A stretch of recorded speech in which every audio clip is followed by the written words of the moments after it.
Hello, my name is Andre Adami. I am a youth career pathway navigator with the Private Industry Council. Today, I would like to talk to you about how to write a resume. A resume is of incredible importance, and when you want to get a job, you want to have a good resume. But before giving you too many details about it, let's get right into the video. I am incredibly excited to show you how to write a correct resume. This is the document that has the most impact on an employer's eyes when they're choosing if they want you or they do not want you. And this is the one that is going to make the most difference between you and another applicant. And I will show you why. First thing we have to do is we have to open a Word document, go into New, and as I always say, you can start with a blank document. That is fine. I do recommend though to look at the resume templates they have right here. Let me show you real quick. Once you look up resume, you're going to get a lot of results. Now I would like to show you something right here. You can always pick one of these resumes that have the pictures on them. Now keep in mind that pictures are completely optional. Why are they optional? Most of the times, pictures are not required on a resume, and most resumes do not have a picture. The reason of that is because employers cannot bias their decision based on how you look. They cannot decide based on your beliefs, how you look, your race, your religion, or anything like that. It's completely and absolutely illegal. So most of the times resumes do not have a picture because of that. So this is completely optional. If you would like to add it, that is completely fine. If you do not want to add it, that is fine as well. The resume that I like to pick personally is the simplest one. You can see right here how we have so many colorful ones, so many that look very nice. Even these ones are simple and they look nice.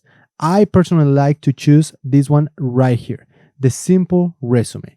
I will show you why in a second. But as I said, you can pick any of these that you want. Do keep in mind that you don't want to make it too colorful. You don't want to make it too stand out from the others, because there is a very big difference that it stands out from what it has inside compared to standing out because of the bright colors that it has. You want to make it look professional. You want to make it look good. You are going to choose this one right here. This is the one that we're going to use as an example, and you're going to press create. Of course, like in the other examples, I already have one created for you right here, the exact same one, but I already changed a couple of things. As you can see right here, we have the one that Word gives us. We're going to close this resume assistant right here. It says your name, the address, the zip code, the telephone number, the email, everything very basic, the objective, and anything that you can write in there. So for example, it says check out the quick tips below to get started. This is where you place the brief summary. It gives you a guide of what you have to write or what you can write. But I will give you a different example. Right here, I already wrote a few things. The first thing you start, of course, is with your name. First and last name. In my situation, it will be Andre Adame. That is it. You write it in a professional manner and you write it right on the top. That is the first thing that they have to see in your resume. Now you can have it right here, or at the same time, you can have it in the middle. It doesn't really matter. I like it both ways, so that is completely fine. And then for your address, you're going to write your street, of course, the state that you're at. We're in Southwest Minnesota, so I'm going to put Minnesota and the zip code. I just wrote 55555. Your phone number and your email. That is a pretty simple process, and this part right here shouldn't be too difficult because it is just your personal information.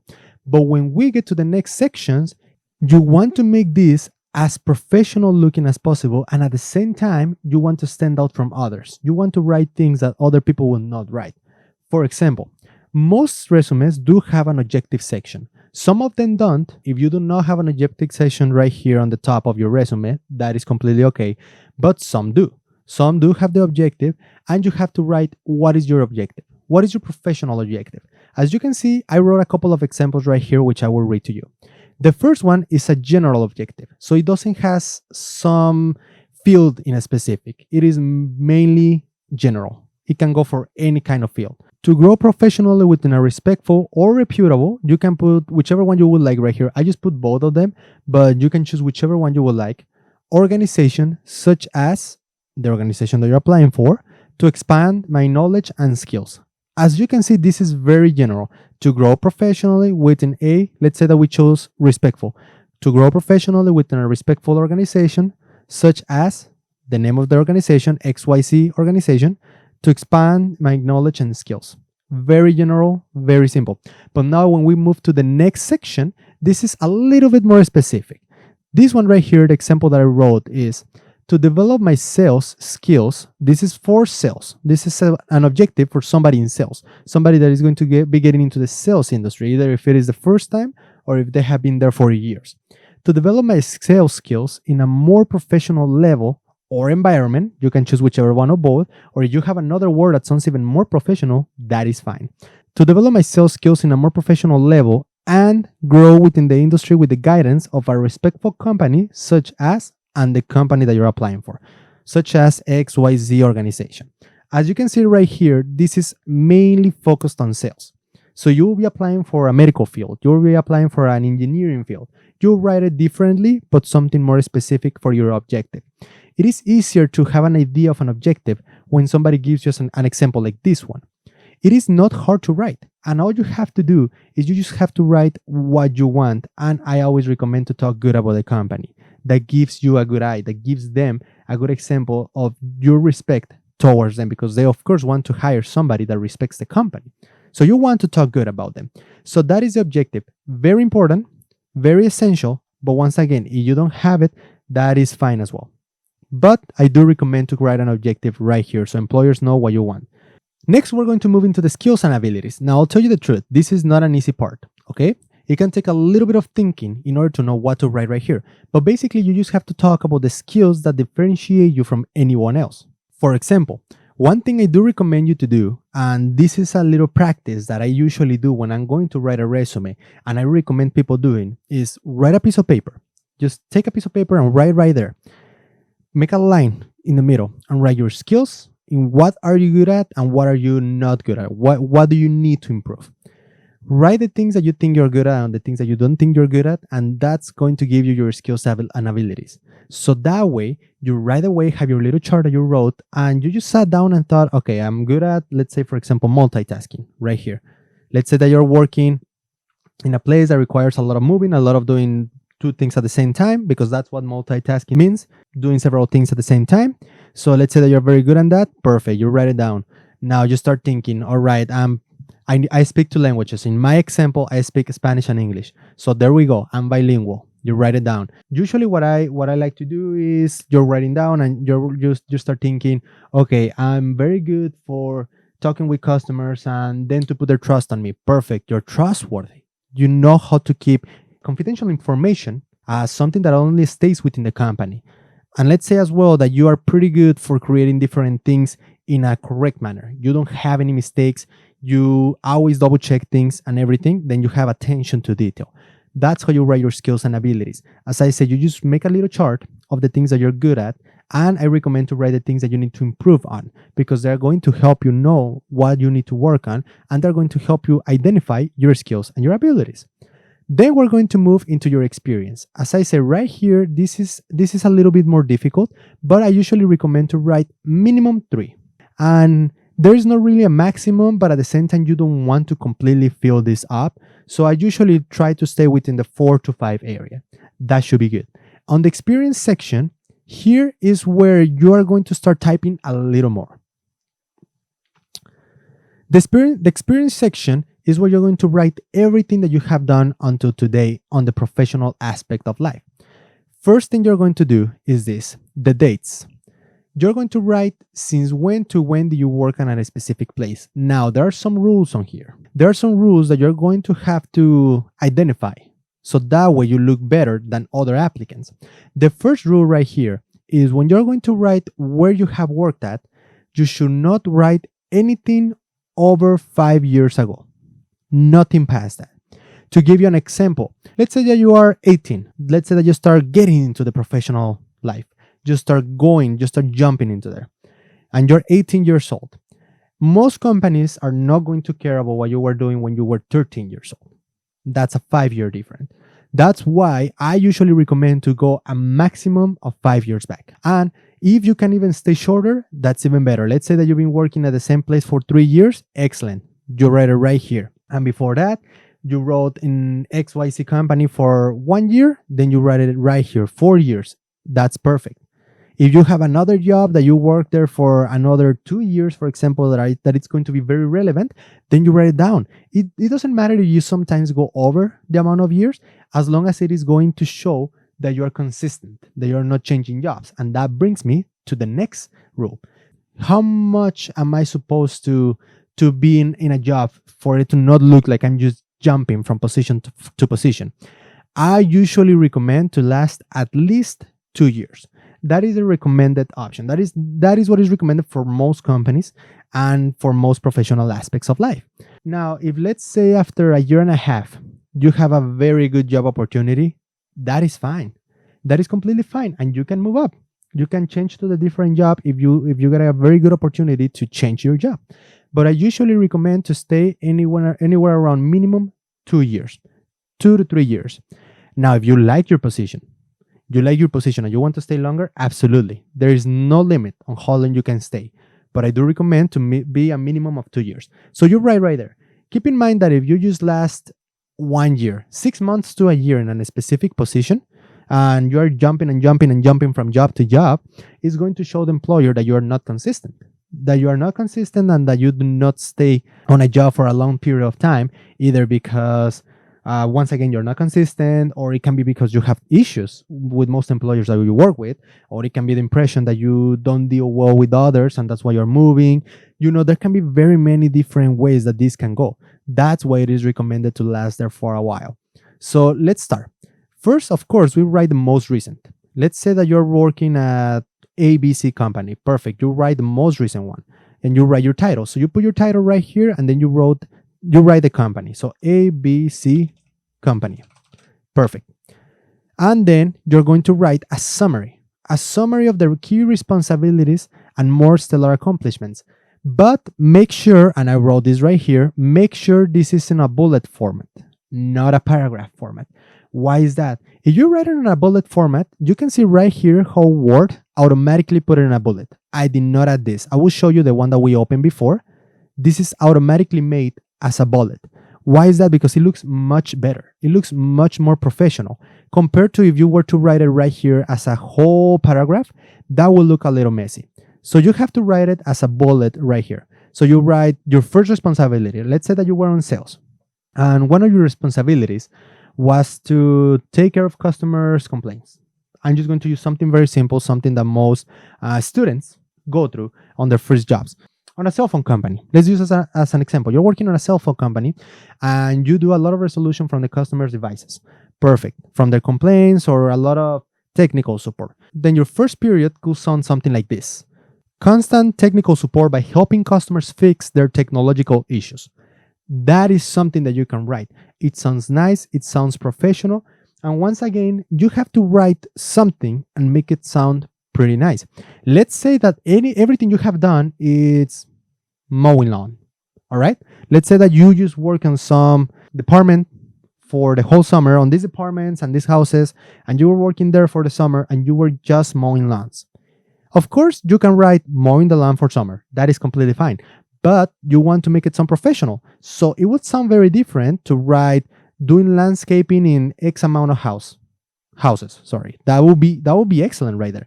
If you wrote doing landscaping on X amount of houses for a certain period of time, that sounds excellent. You can write different points, different periods right here. I usually recommend to stay around the 3 and 4 area periods because you don't want to make it a super long resume either. And that brings me to the next section. Always try to keep your resume 1 page long. Only 1 page. Why is that? Because most employers are only going to look at the first page and you want them to look at most things that you have done. If you are going to have 2 pages, it's because you're already somebody very professional that has a lot of history behind and you have either many degrees, many accomplishments, and you are listing them right here. But other than that, you should always keep it 1 page long. Of course, right now we have 2 pages because I have this written twice. I have these examples right here. I have this written twice as well. So it looks a little bit longer, but you should always try to keep it 1 page long. So you're going to write dates from to. The way to write the date, it's very simple. All you have to write is, let's say that you were working from July 2017. So we're going to write July 2017 to March of 2019. So all you write is March 2019. There we go. So as you can see right here, I'm just going to write the comma right here before I forget. You work from July 2017 to March 2019. That's it. You don't have to write specific dates. So you're going to write right here the one before that. Very simple. You just write when you started. So let's say that you started with December 2015. December 2015. And most times you're going to have this date right here over here. Because when you leave a job, you should usually leave a job until you have another job secure. You should never leave a job without already having another position already taken or secure. So you want to write July 2017. That's how you write the date. Very easy to do. And there is another way as well. Some people write their job title, the company, and then they write the date under here. That's fine. You can do that as well. Either way you do it, if you do it on the left or you do it under here, that is completely fine. I like to put them on the left because this way it saves us some space to make it fit on one page. But once again, it's mainly personal preference. You write the things that you have accomplished in that position on bullet points, and you do that for every single job that you have had. Either if you started working at fast food and then you moved on to sales and then you decided to go to something medical, it doesn't matter. You want to write anything you have had for a maximum of 5 years, nothing over 5 years. Unless you have been on a certain position over 5 years and then before that you were on a different position, of course, then you can write, okay, I've been in ABC company for the past 7 years and before that I work in XYZ company for 3 years. Then that is acceptable. But once again, if you are a student and you're going to be writing this to either have your first job or get your second job, most likely you are not going to have enough to fill up over 5 years. Next, we have the education. The education is not something hard, but you do have to keep in mind that you have to put only high school and up, nothing before high school. Unless you're a middle school student that has not yet gone to high school. That is completely okay. If you have to write the dates for your high school years, if you haven't graduated yet, you have to write when you started high school, let's say August 2011, and your graduation date. So right here you have to add, you're planning to graduate 2015, for example, because it is 4 years, 9, 10, 11, and 12. So you're planning to graduate in 2015. So graduation year 2015. There we go. But if you are in college, that is a little bit different. Then you will not write it like this. If you are in college, you will write the degree, the location of your college, and the school name. When it is a high school, you don't have to write the degree because in a common sense, it is just high school degree. But you do have to write the location and the school name. But when it comes to college, you do have to write which degree you're getting, the location, the school name, and on the years, you have to write the amount of years that it's going to take you to get that degree. So let's say that is a 2-year degree. Then you started in August of 2018 and you're going to have it on 2020. If it is something that you are still in progress, you can write in progress and then you can add expected graduation date, May of 2020. That sounds good. That sounds good right there. If you already have it, then you can write that you graduated on May of 2020. And that's when you achieved it. You can either put it without a comma or you can put it with a comma. I like it with a comma. It sounds better. It looks better. But this one is a matter of preference as well. You write the degree, the location, the school name, and remember, nothing other than high school. So even if you have, let's say, 2 degrees, 2 college degrees, you have to write both college degrees and your high school. There is going to be a point where you're going to have enough degrees and enough post-high school education to not have to write the high school. And that is excellent. That is something that you always want to achieve. But before you get to that point, you should always write the high school and then the degrees you have had post-high school. Next, we have the projects. For the projects, this is a very interesting part, more for high school students. I wrote this right here. On what projects or events have you participated that will stand out over other participants? What we mean with this is, have you participated in any groups in high school? Have you participated in any events? In any community groups, maybe in your community? Have you participated in any of them that are going to stand out from others? Are you in a board? Maybe you might be in a board. What have you done to demonstrate leadership? You want to show the employer what you have done to be more involved in the community, what projects you have, that you are somebody that is outgoing. Even being the captain of a team works. Exactly. Let's say that you were the captain for the football team. That works. And let's say that you were on the Girl Scouts. That works as well. In the projects, you have to show off all the things that you have done, and you have to show the employer that you are into the community, that you like to participate on many different things in comparison to the other applicants. And then we're going to get into the additional skills. The additional skills are very different from the other skill sections that we had right here.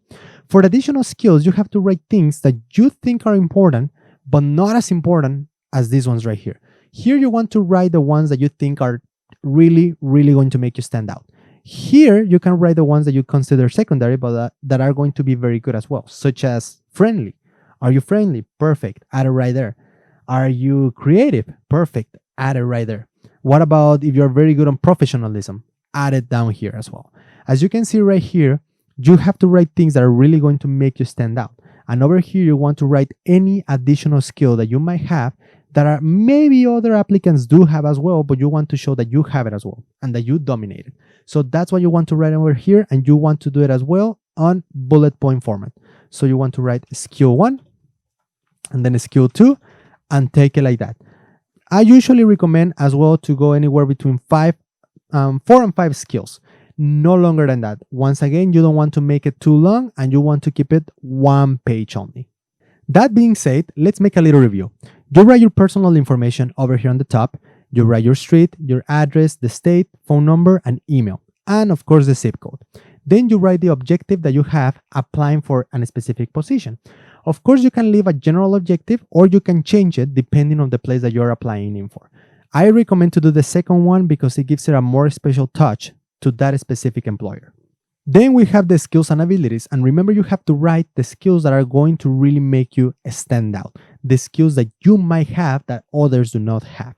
After that, you have to write anywhere around 4 and 5, minimum of 3, and then you go into the experience. For the experience, you write the date in this specific format, the month, the year, and then your title, the company that you work for, and the things that you have done. Remember, you can write many bullet points, but I don't recommend to write it that long. I usually recommend to write anywhere between 3 and 4 on this specific section because they might look a little bit longer. Do not write it on a paragraph format because that's going to look very, very sloppy. So you want to write the bullet points, and you're going to write anywhere between 3 and 4. So you can write all the 3 jobs that you have worked for in here, or you can write 2. It doesn't matter as long as it looks professional and the one that you consider is going to be the most relevant for the position that you're applying for. And you always write the latest first, and then you go down from there. Then we're into the education, and the education, the most important thing is that you write a minimum of high school and up. So you do not ever write your middle school or your elementary school unless you're a middle schooler that hasn't gone to high school yet. Then it is okay to write your middle school. Other than that, you always start with your high school.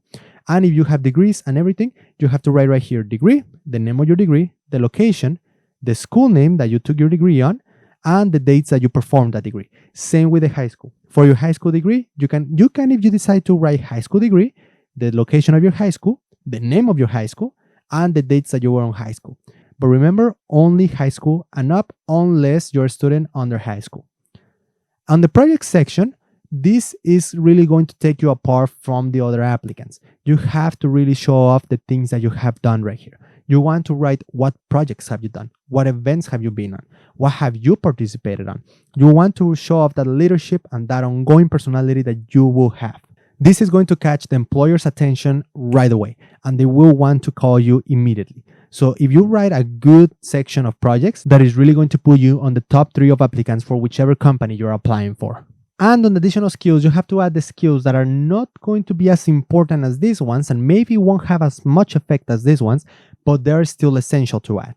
And some other applicants might have it as well, but you want to specify that you have them too. So you want to write skill number 1, skill number 2, such as professionalism, creativity, friendly, things like that. Some soft skills that are really going to help you that other applicants might have as well, but you want to show why you can do it better than them. And remember, try to make it a maximum of 1 page long unless you have enough experience and enough background to actually make it around 2 pages. Other than that, try to keep it at 1 page. With that being said, I appreciate your time you took watching this video, and I hope you liked the teaching. If there is any questions you may have or anything you would like to change, any recommendation you would like to give us, feel free to write it on the comment section. Otherwise, I hope you have a wonderful day and I wish you luck writing your resume. Have a great day.